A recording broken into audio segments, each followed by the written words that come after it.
Now, Ring of Fire. Natalie strode along the dusty path, relishing the feel of cool, scrunching sand burying her feet. She beamed at the sun as it danced and shimmered on the deep blue river, her thickly braided hair fluttering in the wind. Natalie balanced a basket of fresh goods on her head, heading towards her mother's little shop for the day's work. The clouds drifted lazily across the horizon, and heaven smiled. Today was going to be different. She could feel it in the depth of her soul.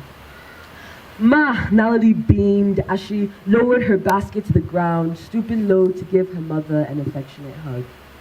How has your day been? My love, her mother sang. She leaned over and cupped her face, planting a kiss on her forehead. It's the best day of my life because my little angel is by my side again. What else could I ask for? Ma, Natalie screamed, blushing to the tip of her ears. Someone has to help cook the meals, wash the dishes, and look after the store. What type of daughter am I if I can't? Thank you, her mother cut in, brushing her hands across Natalie's rosy cheeks.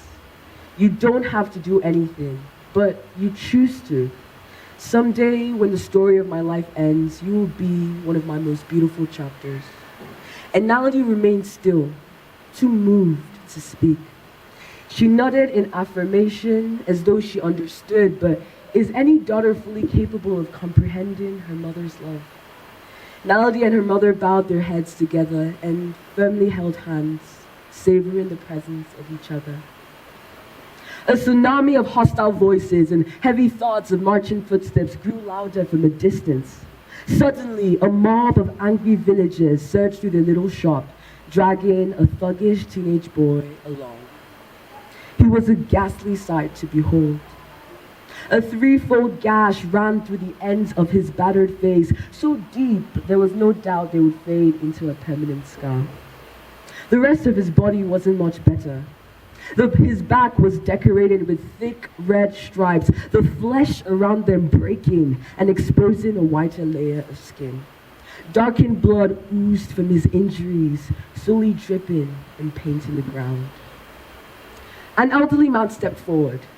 Ma Mogotsi, your son has brought nothing but shame and disgrace to this community.